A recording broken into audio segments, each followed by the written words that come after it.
and Muni University Conference Hall, the Environment for Development, Makerere University Center, in collaboration with Muni University, held a participatory dialogue with the Aurora City local government and other key stakeholders to address challenges of forest degradation and enhance environmental management in Uganda. What are the key governance issues in the forestry sector? How can communities be strengthened to participate in the forest cover programs in Uganda, and what best forest restoration mechanisms can be adopted to revert the forest destruction trends were the key questions asked. The right time for us to rethink on our construction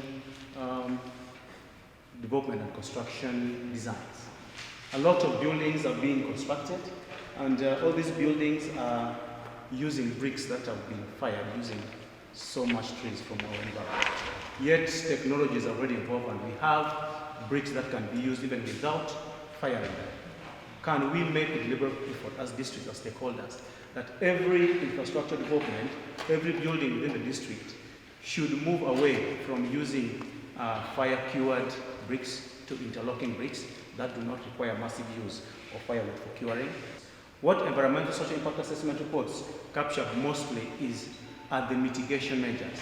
How are we going to mitigate the impact of our activities? But does not put into consideration other factors. There's a new phase, I don't know, it's still something that is being advocated for, the mitigation hierarchy. If you're doing a development and you cannot avoid passing through a forest, at least you restore the forest. If you cannot restore, you compensate the ecological damage of cost. If you cannot do that, you offset. Offsetting, like you get the same piece of land that you're going to impact on, and you restore or you plant the number of trees on the same acreage that you're going to impact on. And mitigation hierarchy, we should emphasize to be part of our environmental social impact assessment reports so that we can give options to developers to minimize the impact on the environment. I concur with you completely. We may have the institutions, we may have the policies, we may have the plans, we may have the reforms. The challenge will always be in the area of implementation, as you rightly observe. As district leadership, we come with the ordinances, and these ordinances need to be informed. But in the course of enforcing, implementing the ordinances, there are challenges.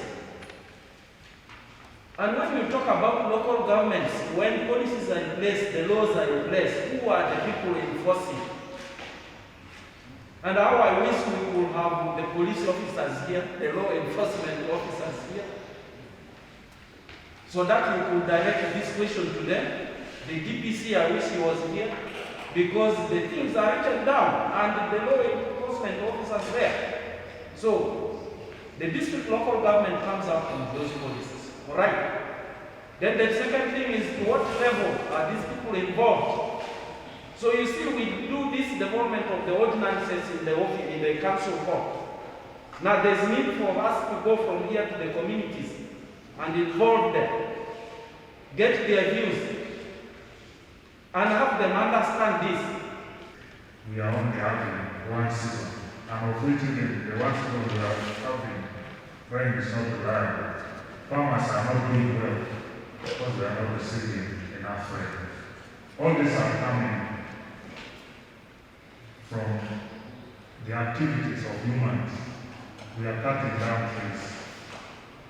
We are encroaching on the wetlands. All these are affecting the amount of rain we are receiving. People also depend on the environment for their everyday livelihood. I'm giving an example like people get food from the forest. People get medicine from the forest. If you look back, our grandparents didn't have these nice hospitals we have now. They were getting general medicines from the trees we have in the forest. Actually, even these modern medicines we have now, the whites are getting the raw materials from the forest we have. So we really need to preserve the environment, we really need to protect the forest we have. Let's get back and encourage our community members, at least every family, to plant. If you have 10 members in your family, if you cannot have hectares of trees, at least plant 7 trees for each and every family member. In a span of 25 years, Uganda has lost forests on 37% of the total land area.